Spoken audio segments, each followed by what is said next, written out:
Okay, next up we have Raymond Baker telling us about Eckmann-Hilton and the Hopf fibration. All right, so the goal of this talk is to construct the Hopf fibration using the Eckmann-Hilton argument. So the upshots of this, we'll get a very simple description of the generator of pi3 of S2. By stability, we'll have the same simple description of the generator of pi4 S3. And this description is nice because you can apply solipsis and show that pi4 of S3 is order at most 2.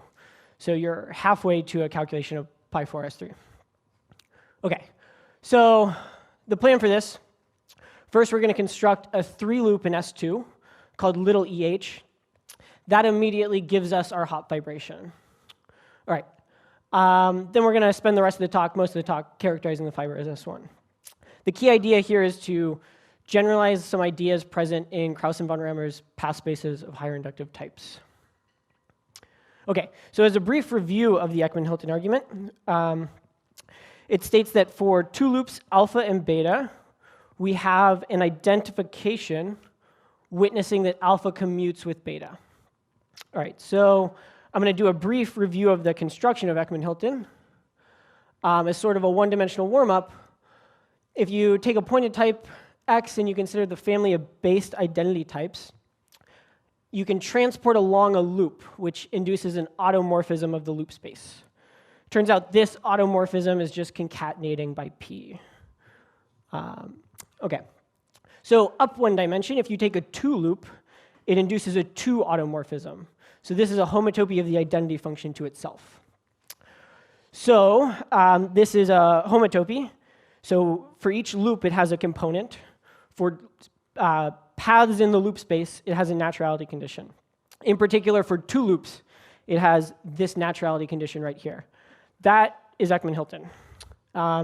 So as, just to see this more, take a 2-loop beta, and let's look at the naturality condition of our homotopy applied to beta.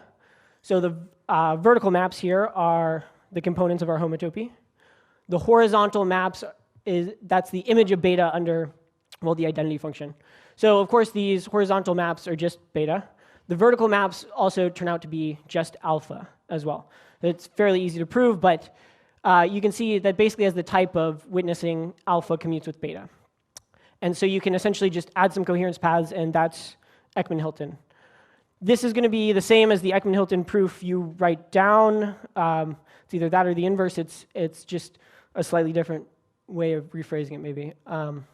Okay, so what can we do with this? Well, take Eckmann-Hilton and apply it to the generator of S2 twice over. So surf2 here, that's the generating 2 loop of the 2 sphere, right? Okay, so one thing to notice is that the type of this identification is actually equivalent to the 3 loop, the 3rd loop space of S2, right? So think about concatenating on the right by the inverse of this whole path, and then you tie off the ends, and that's basically the equivalence.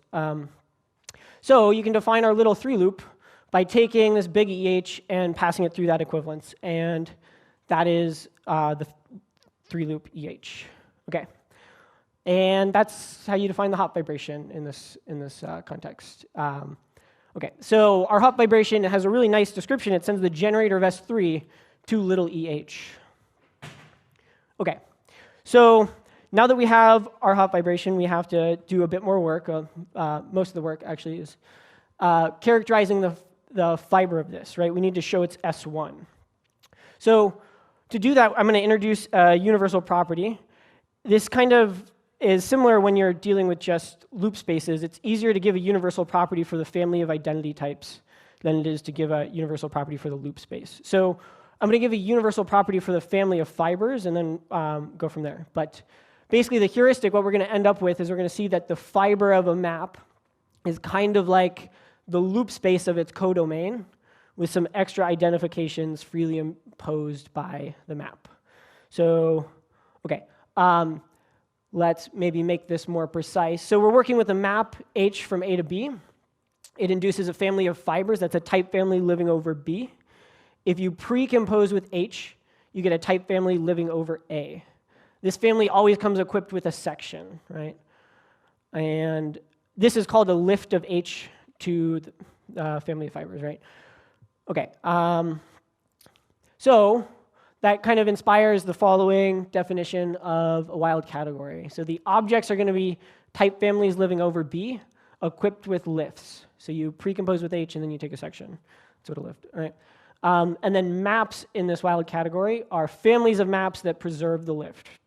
So given a family of maps, you can kind of like evaluate along the lift, and then that should be the same as the lift of the second type family, right? Okay. So the universal property of the family of fibers is that it, along with its canonical lift, is initial in this wild category. All right, so a lot of fancy language. It turns out it's really just rephrasing this standard equivalence here that's fairly easy to prove between the domain and the total space of fibers. But it's nice to rephrase things in this way because it lets us talk about mapping out. So when we have higher inductive types, it's much nicer. So let's just look at some special cases of this idea.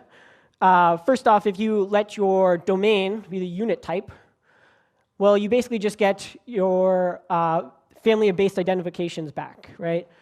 So sections or lifts, in this case, are just equivalent to points over B naught. And so our previous universal property tells us the family of fibers should be the initial type family equipped with a point over B naught. And that's just path induction rephrased, right? And this is essentially, Krauss and von Reimer's paper is just working in this context, right? Okay. All right, so now let's try to do something more interesting. Well, you know, the other paper is pretty interesting too, but something just with different types, right? So now let's just look at the Hopf fibration, right? So our domain is S3, our codomain is S2, and we're defining this by sending the generator of S3 to our loop little EH.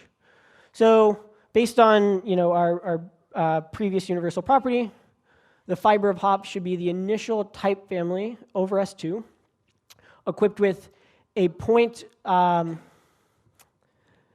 missing a slide. Oops. Okay, sorry. So our universal property directly tells us that we should have the initial type family over S2 equipped with a lift of Hopf. So Hopf is just a map out of the 3-sphere. So a section, you know, with the domain 3-sphere should be equivalent to a dependent 3-loop. So that's where this data came from. Sorry, I must have accidentally deleted the slide. So a dependent 3-loop is equivalent to a point and an identification, basically trivializing the transport along your 3-loop. But since, you know, originally this dependent 3-loop is in the family pre-composed with the Hopf fibration, but you can kind of bring the Hopf fibration down, and so you're instead just transporting in the family of fibers along the image of the generator of S3, right? So sorry, I hope that's clear. I'm missing a slide. Okay, so we have a nice universal property for our family of fibers. It turns out this ladder identification, you can replace the little EH with the big EH. It turns out to be just a bit easier to work with this, right? So as you can see, this is kind of like the universal property you would get for the family of based identifications, except for you have this extra thing in here. So we'll see kind of what this extra thing does. Okay,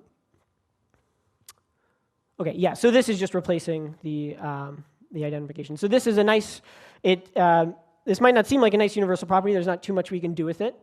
But what we can do is we can try to characterize what a type family over S2 is, right? So what we do is we apply descent, right? So S2 has a nice mapping out universal property.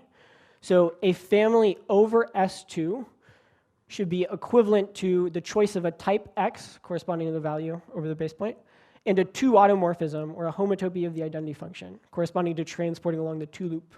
And here, hey, you should see like that's kind of familiar from how we define the Eckmann-Hilton identification. So it's going to come up in a second. Okay, so that lets us replace the type family over S2 with its descent data. So the fiber of Hopf should correspond to the initial type F with a 2 automorphism, H, a point, an F, and then this nasty identification down here. So really what's going on here is we're building equivalent wild categories, right? We started with a wild category of type families with lifts, and along the way we're saying, hey, this is like equivalent to some other wild category. So this is essentially the objects of our wild category. I haven't really said anything about the maps yet. That'll come up at the end. Okay, so obviously there's something sticking out. This involves transporting in the induced type family, the type family induced by this descent data. What we want to do is we want to characterize this in terms of the descent data. So basically have some nice description of this identification. Well, so when defining Eckmann-Hilton, we noticed that it had something to do with the naturality condition of a homotopy of this type. So my claim is we can actually compute this in terms of this homotopy, its naturality condition, right? So that's exactly what this does. Take any type family P and two loops, alpha and beta. So what this diagram does is it sort of computes transporting along Eckmann-Hilton in terms of the naturality condition of the two-dimensional transports. So just the big thing to pay attention to here is, over here is transporting along Eckmann-Hilton. Over here is the naturality condition of two-dimensional transports. And this is just a coherence path. But the big thing is, like, if you have a identification over here or some relation over here, it's going to be equivalent to a relation over here, right? Okay, so that gives us the following description, right? We can replace our nasty identification with a slightly less nasty one. But this is just transporting along surf2. That is just H, right? So finally, we have a slightly nice looking description. The family of fibers should be the initial type F equipped with a point, a two automorphism, and an identification, which is, I'll call this a trivialization of the naturality condition, because that's what it's doing. It's telling us the naturality condition at our base point is trivial. Okay, so that was a lot of work, sort of, to basically get a nice universal property. And here, of course, the type F corresponds to the fiber over the base point. So, some sense, F should be S1. It may or may not be obvious based on this presentation, but it is indeed S1. And that's what we turn to proving now. Yes, okay. So we need to show that F is equivalent to S1. There's sort of two approaches. One is using a higher inductive type. You can define F as a higher inductive type generated by this collection of data. And then two, I'll say more about that in a sec. So first, using a higher inductive type.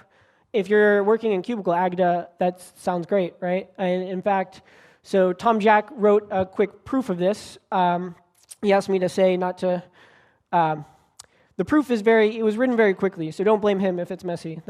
He wrote it in like a day. Okay, so it's sort of a proof of concept that it works, that the fiber is indeed S1. And okay, that's cool in cubical agda. In book HoTT, you can work with like these recursive higher inductive types in book HoTT, but it's not trivial. And if you want to do a bunch of path algebra, it feels like you would hope you could formalize it. But if you're trying to formalize this in, say, Agda Unimath or some of the other common HoTT repos, it's you can't really just define recursive higher inductive types like F, right? Okay, so the solution to this is, first we kind of fully give our definition of the wild category of F algebras, and then we just show that maps out of S1 in this category, it's contractible, right? So that's the idea. So we already defined the objects of our wild category of F algebras, right? And so we can construct an object in this with S1 as the base type, right? Excuse me. So this two automorphism L is just, that's the homotopy from the construction of the H-space structure in book HoTT, the HoTT book. So it's at the component of the base point, it's the loop, and then its naturality condition is, by definition, the trivial path, right? So, and then your standard base point, and then the identification follows by definition. This may or may not be a definitional equality. You might, right? So, but by definition. Okay, so then we have to talk about morphisms of S algebras. I kind of skipped over this, but now it comes up, right? So a morphism of F algebras, you can sort of work out what this is based on, using universal properties to actually work out what a family of maps over S1 should be along with like a certain homotopy.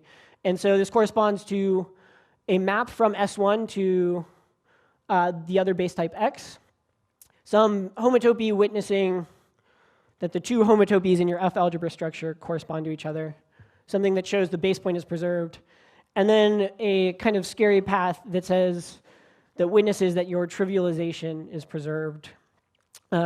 So if you feel that this talk has not had enough path algebra, it's all hiding right here. I am going to skip over this, but it's straightforward to define, but just rather involved. Okay, so it's kind of a complicated structure, right? This wild category of F algebras and its maps, and so it might seem like it's actually going to be hard to show that maps out of S1 are contractible, but really, we're talking about a map out of S1 and then a homotopy between maps out of S1. There's like a nice universal property defining these things. So our map out of S1 should be equivalent to its value at the base point and its value at the loop. If you look at its value at the base point, that forms a contractible pair with another piece of data over here. So you can just contract that away. And then if you look at your big homotopy, you can apply a universal property, and its value at the base point forms a contractible pair with the value of your map at the base point, right? And then you have two more pieces of data, the value of G on the loop, and this trivialization, and that's also going to form a contractible pair. And so you can kind of just contract everything away. So it's the hardest part, I would say, is just actually getting what T is, defining what T should be. But as long as you do a reasonably nice definition of that, it's going to form a contractible pair, right? Or it should be obviously a contractible pair. Okay, so all right. So now we've shown that the fiber is S1, and that gives us a fiber sequence. By just analyzing the fiber sequence, we'll see that our map induces an equivalence on the third loop space of S3 and S2. So a consequence of this, our little EH generates pi3 of S2. So that's our simple definition of the generator of pi3 of S2, right? It's just Eckmann-Hilton basically, squeezed off in some sort of way to make it a loop. Okay, so then we want to show that pi4 of S3 has order at most 2. All right, so by applying Freudenthal and some other lemmas, it's pretty easy to show that little EH, this thing, generates pi4 of S3. So what is this thing? Right, when we constructed little EH, we did it in S2 with the generator of S2. Basically, if you repeat that construction in S3 with the generator of S3, that's what this thing is, and that's going to generate pi4 of S3. Why is that interesting? Well, it follows essentially immediately that the square of this thing is trivial. So basically, you apply Sojakova's solipsis, right? This is constructed in the paper called Solipsis and Homotopy Type Theory. And so that tells you the generator squared is trivial. That's really nice. We don't know that the generator is non-trivial, right? So we know it pi4 of S3 has order at most 2, but we don't yet know if it is Z mod 2, right? Okay. So that's, I think, covers everything I promised on the intro slide. And I have a little bit of time to talk about this. Okay. So some future work. Here I'll start with this. You're halfway to a calculation of pi4 of S3, right? You know it's order at most 2. You want to show that it's order exactly 2. And so pretty much take any non-triviality result and apply it here. That suffices. But non-triviality results are non-trivial to come up with. And this sort of suggests a way to come up with the non-triviality result. We know that the generator is Eckmann-Hilton, and we want to show that this generator is non-trivial. A standard way of showing that a path is non-trivial is by finding some type family and showing that transporting along that path is a non-trivial equivalence or a non-trivial automorphism of some dimension. And so if we show that transporting along this like EH in S3 is non-trivial, that suffices. We have a nice explicit description of this transport. It's the naturality condition of transporting along the generator. So if you find some type family over the loop space of S3 such that the naturality condition of the two-dimensional transport is non-trivial, that suffices, and that would give you a calculation of pi4 of S3. It's hard to build type families, over the loop space of S3. It's, well, yeah, it's sort of just hard to define those, especially to define them in such a way that you have easy descriptions of transporting. So if you know such a type family, please let me know. Okay, and all right, so then there's another line of future work, which, definitely the worst part of the proof is working with that recursive higher inductive type F, and especially showing its S1 is just really difficult because you have these recursive constructors, and that last constructor depends on all three previous constructors in sort of a roundabout way, right? It's talking about the naturality condition of them. And so it would be nice to have some way around that.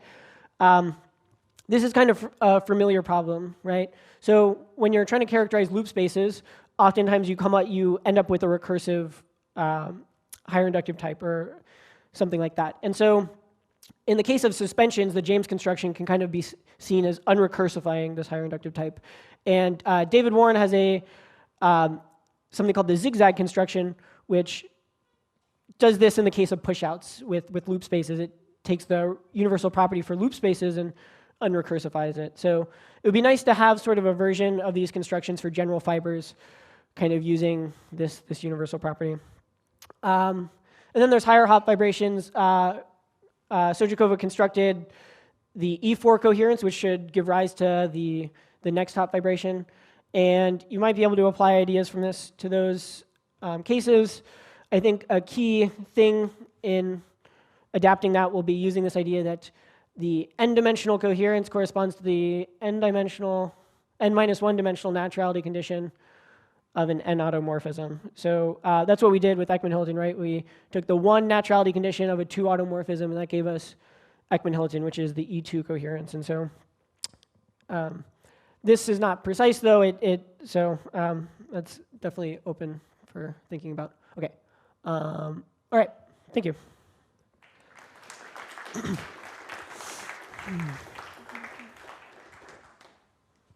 Do we have any questions?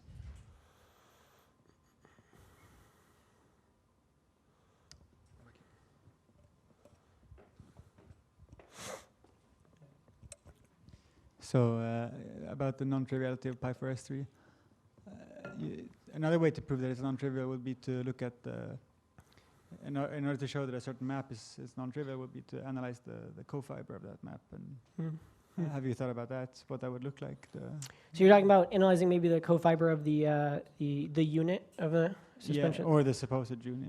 Yeah, exactly. Yeah. No, I haven't really done anything there. Yeah, I guess, I don't know, it sounds difficult, I guess. But that is an interesting thing to start thinking about, I guess, yeah.